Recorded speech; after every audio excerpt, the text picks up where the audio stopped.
Bueno, buenos días a todos. Somos residentes de cuarto año de anestesiología y reanimación, como ha dicho Rafa Rubio, y hoy vamos a intentar dar la sesión sobre un tema que a lo mejor puede hacerse al principio un poquito farragoso, pero que creemos que es bastante interesante, que es la inteligencia artificial aplicada a anestesiología.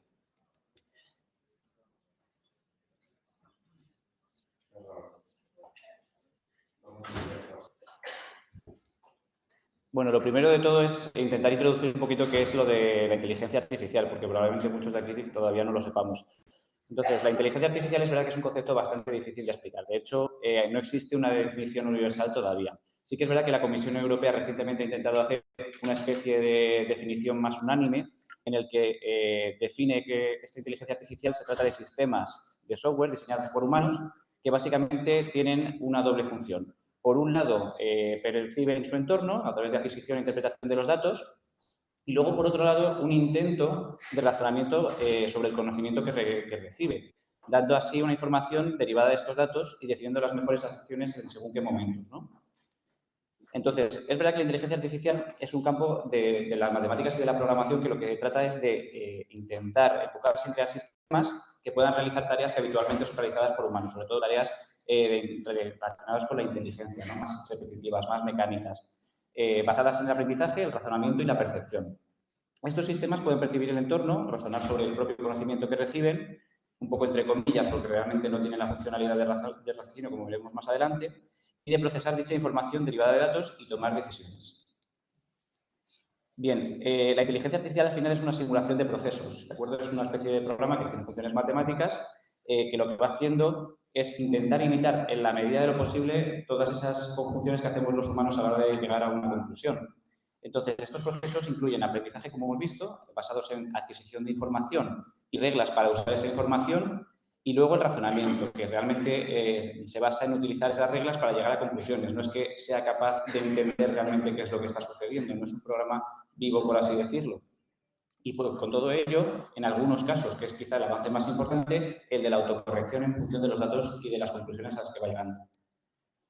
Bien, para hablar de inteligencia artificial hay que hablar de redes neuronales. Las redes neuronales son modelos de computación que se inspiran en cómo funciona la neurona realmente en el ser humano. Entonces, realmente lo que hacen es un conjunto de unidades conectadas entre sí, que serían como las funciones que componen toda esa inteligencia artificial, reciben esos datos, realizan unos cálculos y producen una salida, que ahora veremos más adelante.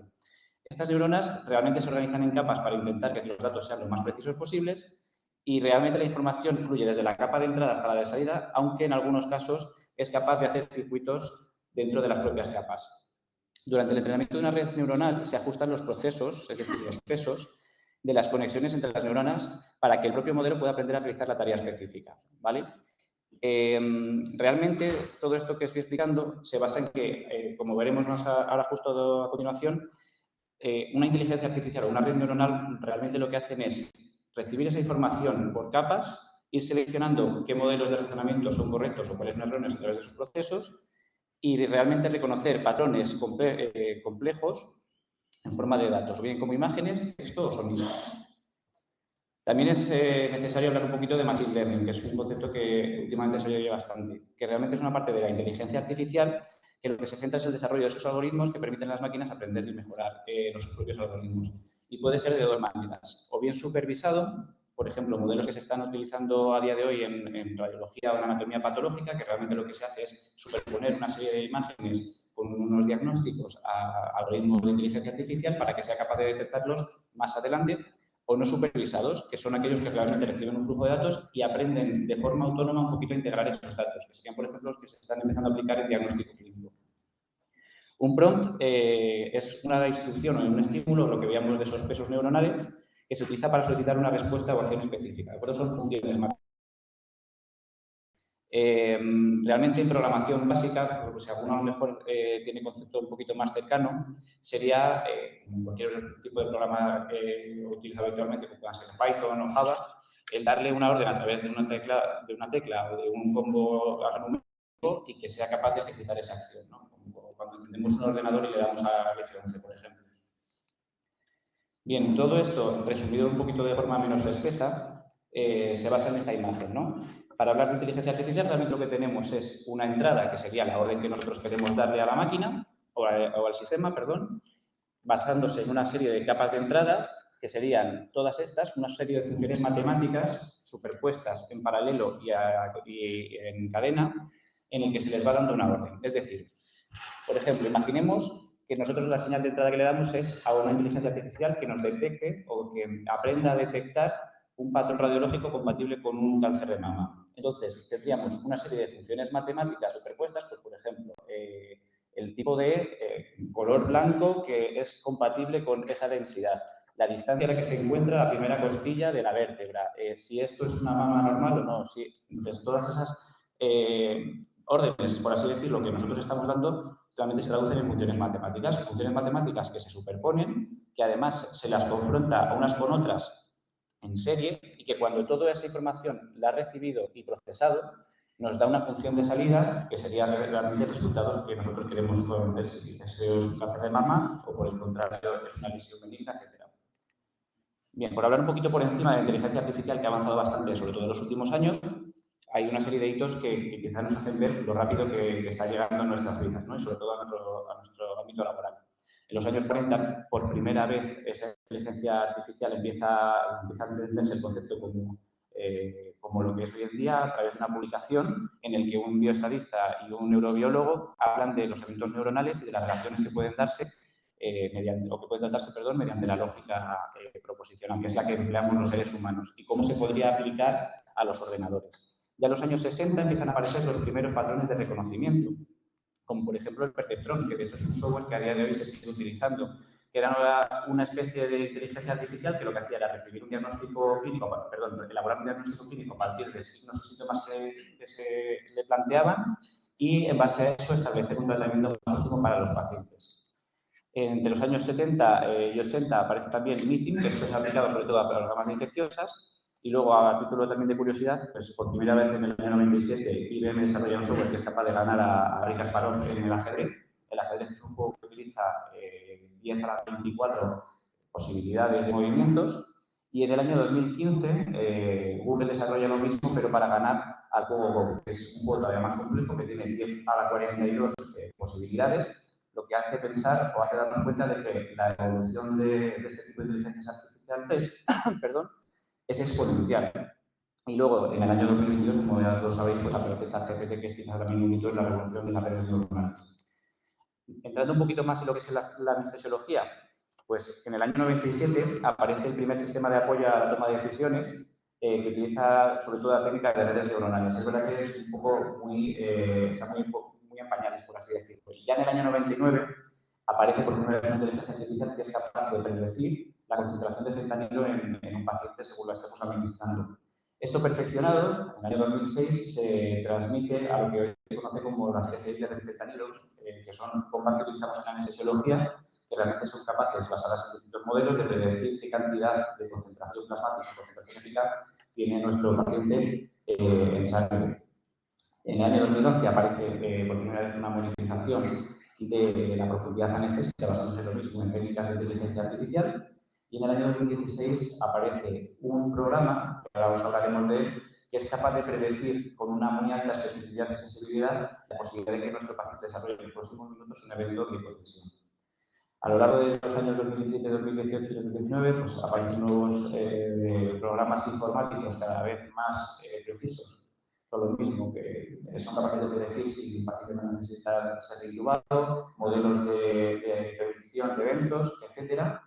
Y en el año 2020, lo mismo que veíamos con el remifentanilo, se perfecciona con el propofol, incluso con cierta autonomía. Y de hecho, en el año 2021, ya no solamente son capaces de detectar el hipotensión, que para nosotros son importantes, que pueden traducirse en sangrado, en inestabilidad hemodinámica, etc., sino que aparecen inteligencias artificiales que son capaces de detectar no solamente esa hipotensión, sino que va a suceder un evento adverso, bien sea sangrado, bien sea sobre todo en un paciente séptico que pueda empeorar porque una disfunción ventricular, etc.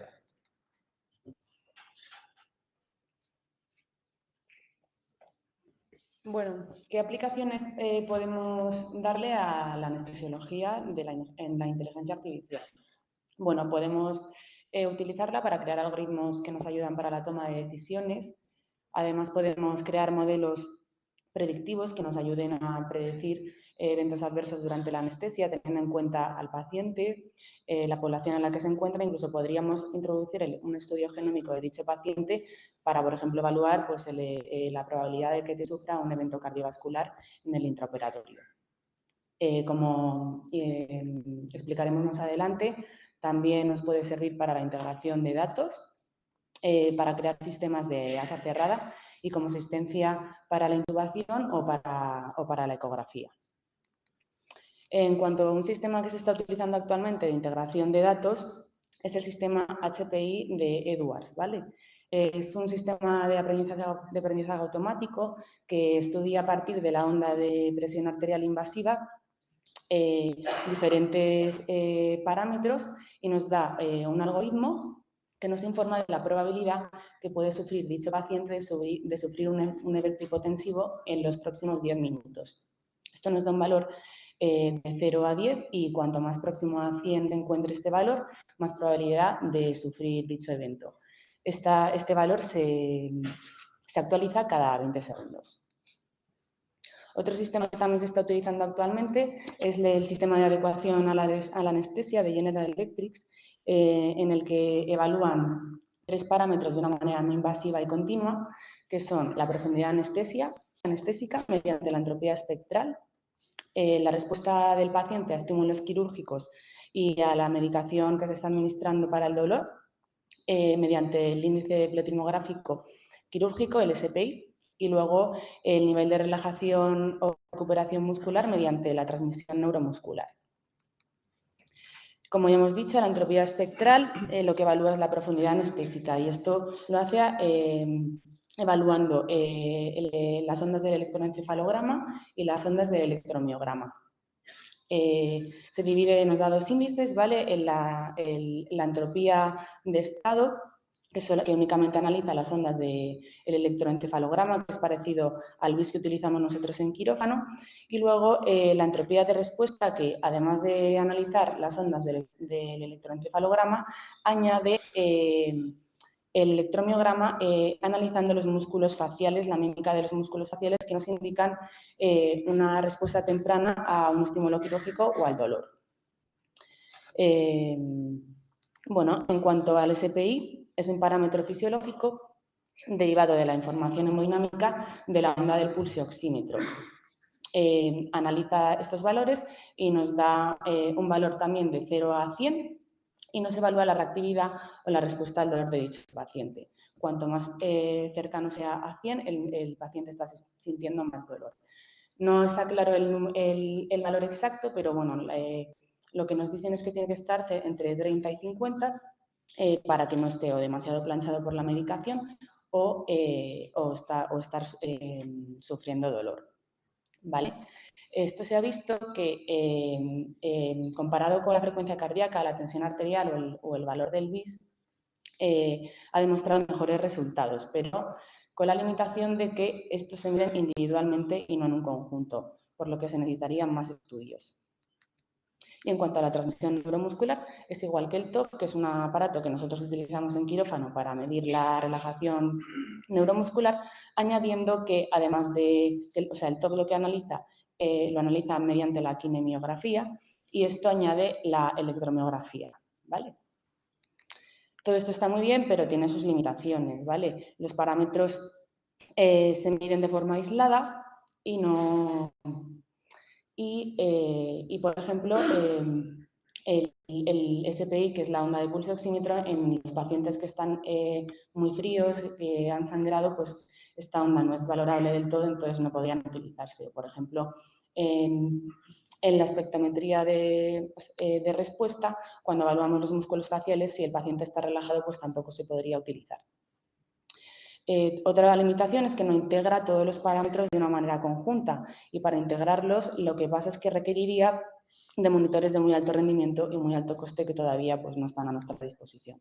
Y por último, lo más importante es que estos monitores no entienden en qué momento de la cirugía nos encontramos, ni qué tipo de cirujano está operando, ni en qué contexto clínico se encuentra el paciente, es decir, si es una reintervención o no es una reintervención.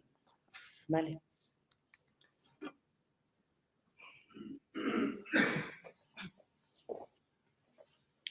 Bueno, siguiendo con las aplicaciones que tiene la inteligencia artificial en anestesia, está sobre todo la estratificación del riesgo perioperatorio. La inteligencia artificial lo que han hecho es juntar una gran cantidad de datos procedentes de la historia clínica electrónica de los pacientes e integrar esta información con las características propias de cada tipo de cirugía con las características del paciente. Y entonces, así nos han permitido por ejemplo, identificar pacientes de alto riesgo, identificar situaciones o problemas que se van a presentar durante la cirugía, como por ejemplo los eventos hipotensivos, y que podamos tratar estos mismos. Aquí en este estudio, por ejemplo, se hace un estudio para ver el riesgo de transfusión perioperatoria individualizado a cada paciente, en el que se evalúa sobre todo el porcentaje de sangrado que tiene cada tipo de cirugía en cada centro y se lo individualiza a las características de cada paciente, siendo que lo más importante es el hematocrito previo que tenía ese paciente. Y con eso, pues, individualizar si sería preciso o no realizar pruebas cruzadas. Esto se hace sobre todo en Estados Unidos, pues de cara a reducir costos.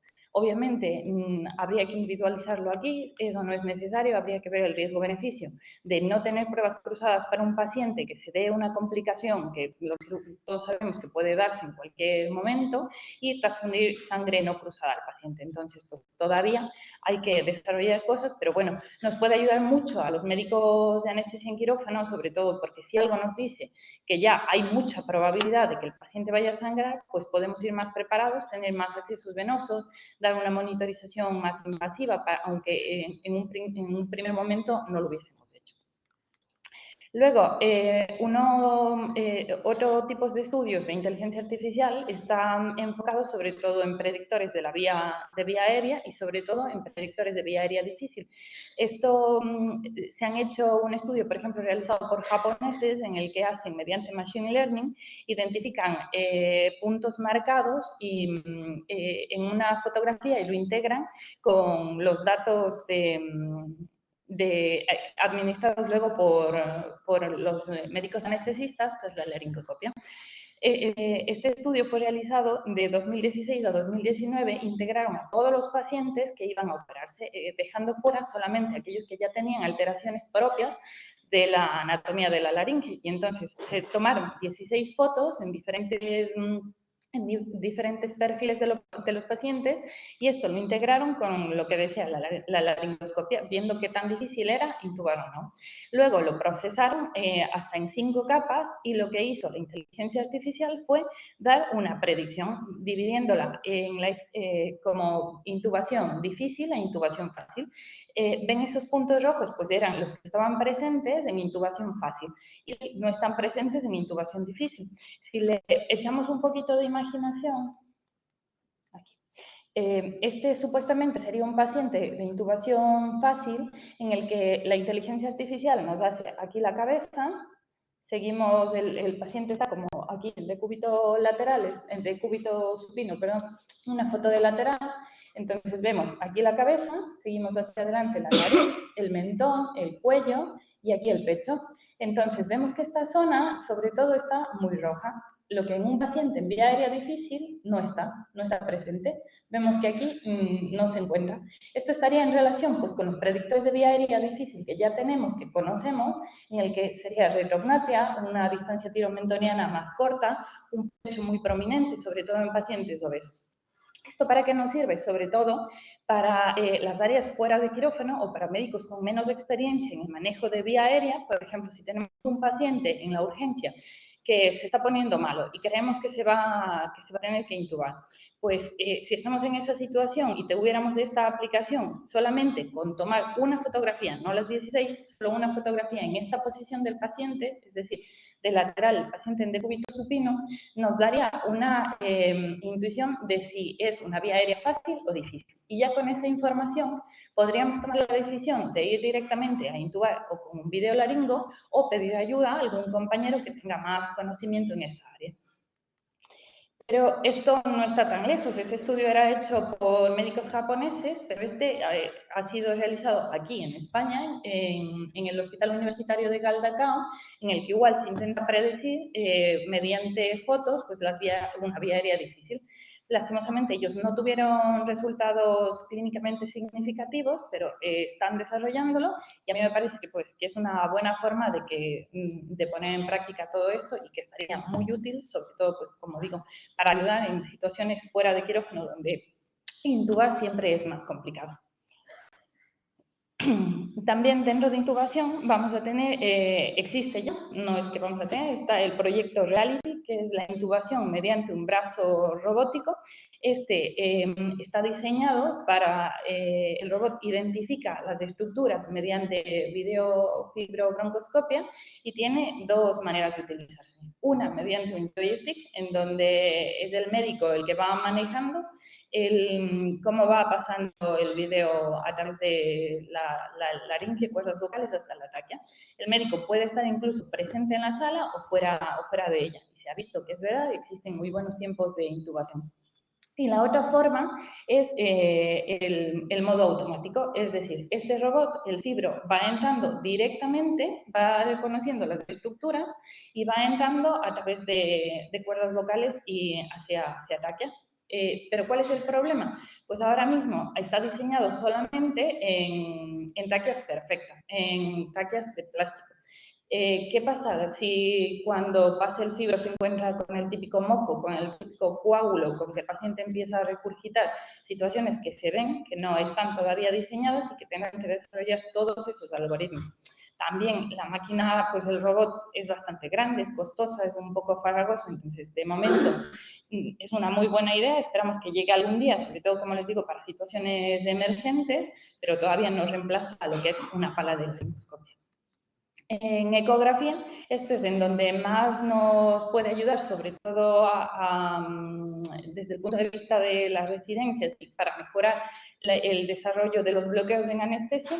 Ya está en el mercado, se llama ScanNav, es un tipo de ecografía que integra la ecografía con inteligencia artificial. Cuando pones el ecógrafo, se dibujan todas las partes anatómicas, permitiendo diferenciar los músculos, los vasos, los nervios de manera directa. Es muy útil porque ha permitido mejorar la eficacia de los bloqueos, disminuye el riesgo de las posibles lesiones, así disminuyendo, por ejemplo, una inyección de anestésico local intravascular o una lesión de un plexo con la aguja de los bloqueos. Y, como les digo, pues lo más importante, ya está en el mercado y tiene muchísima labor docente. Se ve que ayuda mucho a que los bloqueos sean efectivos porque nos permite ver exactamente incluso dónde queda el anestésico local depositado. Y hay algoritmos diseñados ya para todo tipo de bloqueos, miembro superior, tronco, miembros inferiores, con lo que en realidad es muy útil y ya está ahí. Bien, continuando con las posibles aplicaciones de la inteligencia artificial en la anestesiología, hablaremos a continuación de los sistemas de asa cerrada. En la imagen de la izquierda, este aparato que recibe el nombre de SEDASYS, que mediante la medición de distintos parámetros como la frecuencia cardíaca, la tensión arterial o la profundidad anestésica mediante BIS, que hemos estado hablando anteriormente, administra mayor o menor cantidad de propofol en función de los requerimientos del paciente. La imagen de la derecha es otro aparato conocido con el nombre de iControl RP, que mediante esa medición de constantes y alguna más, lo que hace es administrar una mayor o menor cantidad de propofol y también de remifentanilo para una sedación adecuada. Entonces, entrando en materia, ¿qué son los circuitos de asa cerrada? Pues son unos sistemas de integración de datos y de monitorización del paciente y los pone en contexto en relación con otros datos que se les ha enseñado previamente, datos biométricos de distintas muestras de pacientes, para poder, en función de ello, administrar una mayor o una menor cantidad de fármacos. Lo hacen controlando pues, esas constantes de las que venimos hablando. A priori, esto se postulaba con una opción mucho más barata que un anestesista. En una colonoscopia se calculó que aproximadamente un anestesista costaba en torno a $2.000 y esta máquina 150.000. Entonces, a priori, con unas cuantas colonoscopias, pues ya empezaría a ser rentable, por lo que se postulaba como un sustituto ideal, al menos económico, para los anestesistas, por lo que se empezó a probar en procedimientos sencillos, es decir, en pacientes sanos, en colonoscopias y gastroscopias, que no fuesen muy invasivos. Esto comenzó a hacerse en 4 hospitales del mundo, uno de ellos el Hospital de Toledo, Ohio, y Y bueno, tras numerosos estudios, Johnson & Johnson, el proveedor de Sedasis, este aparato del que estamos hablando, dejó de venderlo, según la prensa, por las críticas recibidas por la ASA, por distintos anestesistas de renombre, así como unas bajas ventas, cosa que era cierta, porque no era un sustituto económico tan ideal, porque no eran solamente $150.000 del aparato. Había que tener en cuenta su gasto energético, mantenimiento, reparaciones, fungible que era muy caro, por lo que poco a poco en los últimos años se ha ido estudiando la viabilidad, la posibilidad de seguir introduciendo estos aparatos en la práctica clínica diaria, que os dejamos un artículo por si queréis informaros más del tema. Y la conclusión a la que se llegó es que la práctica en la anestesiología es muy compleja, que de momento se la puede realizar a un ser humano, porque el feedback que se precisa para poder desempeñar una buena asistencia clínica en nuestra especialidad requiere de un feedback muy complejo que todavía la máquina no puede integrar, y sobre todo lo que se explora, como se dice en este texto, es que debería ser más bien visto como una herramienta de integración y no de sustitución del anestesiólogo para procedimientos más complejos o para procedimientos en los que puede existir la supervisión de varios casos de un anestesista, pues utilizarlo como una herramienta integradora y por supuesto no de sustitución. Por lo que poco a poco durante esta charla pues hemos ido viendo una serie de dificultades, ¿no? Entonces, las principales que se pueden detectar en cuanto uno lee sobre el tema es que existe demasiada información para integrar. Eso implica, como ha contado Javier, mi compañero, una cantidad prácticamente ilimitada de alternativas de razonamientos matemáticos, de razonamientos y cálculos matemáticos, y muy heterogéneos entre sí, tanto esos cálculos como la población que se va a asistir. Existen demasiadas situaciones imprevistas para las que las máquinas de momento no están entrenadas, como por ejemplo cambiar la formulación de un suero, o que una medicación se haya perdido, por lo tanto, de camino, por ejemplo, del celador al quirófano, y esa situación no la ha contemplado la máquina, por lo que en la mayor parte de las ocasiones lo que hace es dejar de administrar sedación en vez de responder de forma adecuada, lo que precisa finalmente la interacción de un anestesista para hacerse cargo de la situación. Se dan en la clínica, en nuestra práctica diaria, problemas y eventos críticos, por desgracia, con relativa frecuencia, para los que la máquina puede estar desarrollando respuestas que ella cree como válidas cuando no lo son, a pesar de que para ella sí que lo están, como por ejemplo un paciente que es hipotensa, pues seguirá administrándole fenilefrina cuando a lo mejor lo que está sufriendo es una parada y no es el fármaco más indicado por lo que lo va a empeorar. Se generan así circuitos erróneos que de momento y solamente en fase experimental no se han podido solucionar, únicamente, como os digo, de fase experimental con láser, intentando cortar esos circuitos para poder generar nuevos modelos y nuevas formas de responder. Finalmente se ha visto que los costes también acaban siendo superiores. Como nos explica anteriormente, el mantenimiento, la reparación, estos software, por supuesto, son máquinas muy caras que de momento son prácticamente inaccesibles para la gran mayoría de los hospitales del mundo. Tiene varios problemas legales, sobre todo con las casas comerciales que no se quieren hacer responsables de todas estas decisiones clínicas que va a tomar la máquina y que ponen en juego la vida de la persona o una lesión que la puede incapacitar permanentemente. Por ejemplo, un ejemplo de ello es el electrocardiograma, que lo vemos todos o prácticamente todos en nuestra asistencia, en nuestra labor asistencial, que siempre vemos que sugiere un bloqueo de rama derecha que parece CPR, alteración de la reparación, pero siempre acaba poniendo esto tiene que ser valorado por un médico. Muchas veces no ha acertado nada. Y, por supuesto, la humanización. En cuanto uno poco a poco ve los estudios que hay, pues todas las personas, de momento, por lo menos, prefieren ser atendidas por un ser humano y no por una máquina, cuando saben que se encuentran en una situación todavía muy precaria esto.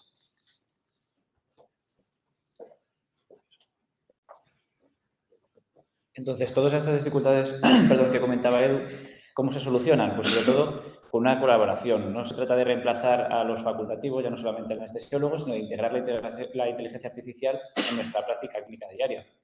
Entonces, ¿qué ayudas puede aportar? Pues la primera de todas es ayudar a integrar toda esa información y toma de decisiones, ¿no? Pues bien basándose en el Big Data, todos esos estudios, todos esos registros de pacientes, todas esas digitales que se podrían integrar para poder acceder a ellas desde cualquier parte del mundo, o bien para integrar todas las constantes vitales de las que podemos disponer. Luego, evitar la fatiga y los descuidos, sobre todo en cirugías muy complejas, muy largas, de mucha duración, en la que una persona intenta estar a todo lo posible, pero siempre puede haber cosas que se nos escapan. Entonces, la inteligencia artificial realmente podría ayudarnos a seleccionar qué cosas tenemos que prestarle más atención o cuáles, por el contrario, podemos dejar en un segundo plano porque no requieren de nuestra atención en ese momento. Y luego, sobre todo, potenciar todas las áreas que tenemos en la anestesiología. La predicción de eventos, como comentaba antes Claudia, basándose en el HPI. La predicción de resultados, como comentaba Elisa, sobre todo con énfasis en el manejo perioperatorio, ¿de acuerdo? En Estados Unidos, donde la sanidad no es pública y donde se miden mucho los costes, sí que tiene mucha más importancia porque se puede seleccionar mejor a los pacientes o, sobre todo, qué tipo de terapia se va a realizar o cuál, a lo mejor, por el contrario, sale demasiado costosa. Luego, optimizar la anestesia locorregional y la ecografía. Recuerdo que en los últimos 20 años ha sufrido un boom y probablemente en los siguientes años se desarrolle todavía más. Luego, mayor peso en las unidades de cuidados críticos del que tenemos habitualmente y luego, sobre todo, para maximizar la seguridad del paciente, que al final es de lo que se trata. Y, de hecho, esa inteligencia artificial, que a lo mejor parece más futurista, realmente ya está presente, ¿no? Porque vemos aquí en la noticia que en el hospital de Cunqueiro, en Galicia, ya se utilizan las unidades de reanimación algunos algoritmos de inteligencia artificial para ayudar a optimizar el manejo de los pacientes. De hecho, en otros centros, sobre todo extranjeros, se empieza a plantear a aquellos pacientes que tienen, según qué constantes, la administración autónoma de fármacos como pueden ser las drogas vasoactivas, de una forma muchísimo más dirigida, no una persona que cada 10, 15, 20 minutos tenga que acercarse y subir o bajar la perfusión, sino que sea minuto a minuto. Y luego todo esto es muy bonito, pero tiene también una dificultad añadida importante y es el alto coste energético que tienen las inteligencias artificiales. Se ha visto que algunas como ChatGPT ya tienen un consumo energético más alto que algunos países del mundo. De hecho, la huella de carbono que se genera con todos estos sistemas por el alto consumo no es desdeñable y, de hecho, la Unión Europea quiere ponerse manos a la obra porque quizá hay que limitar un poquito el uso, ya que intentando ser lo más ecológicos o los sistemas más ecosostenibles posibles, estos sistemas son auténticamente máquinas de destrucción de contaminación y que hay que intentar ser más cuidadoso con su uso.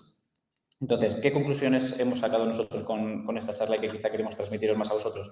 Pues la primera de todas sería más importante quizás que la inteligencia artificial no es algo futurista, es el presente, ¿de acuerdo?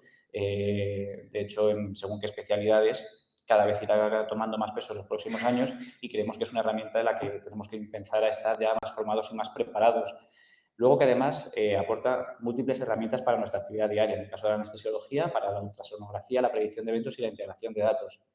Y luego, sobre todo, que va a ser nuestra aliada en la práctica clínica. No hay que ver la inteligencia artificial como una amenaza hacia nuestras profesiones, también aquí un poco generalizo, sino que al final se trata de una serie de sistemas informáticos que lo que van a hacer, o que deberían hacer es potenciar todo lo que ya hacemos, ¿de acuerdo? Y sobre todo desarrollar, en el caso de la anestesiología, nuestra especialidad.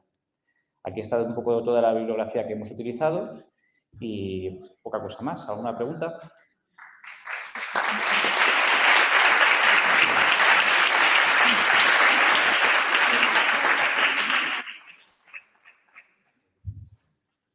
Hola, buenas. Interesante presentación.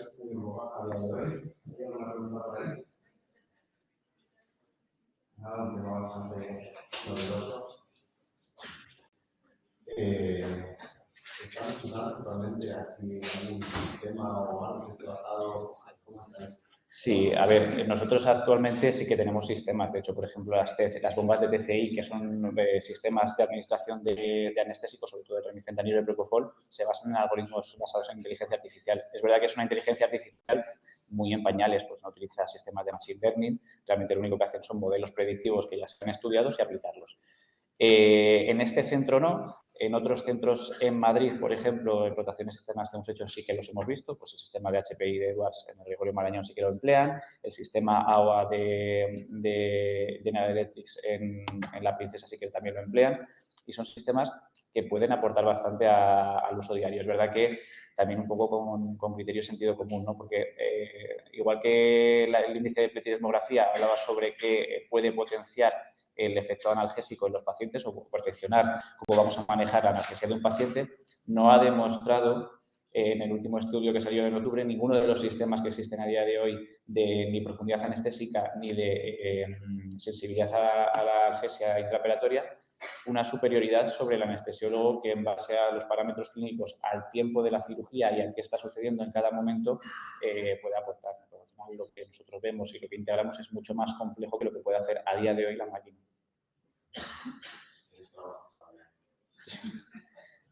¿Alguna pregunta por ahí? ¿Doctor Sánchez?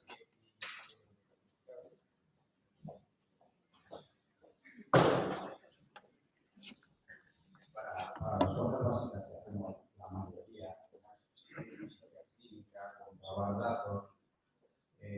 Nos falla o la tecnología en el hospital. Porque ahora, para imprimir un informe, porque se enfada el ordenador de la impresora. No hablamos.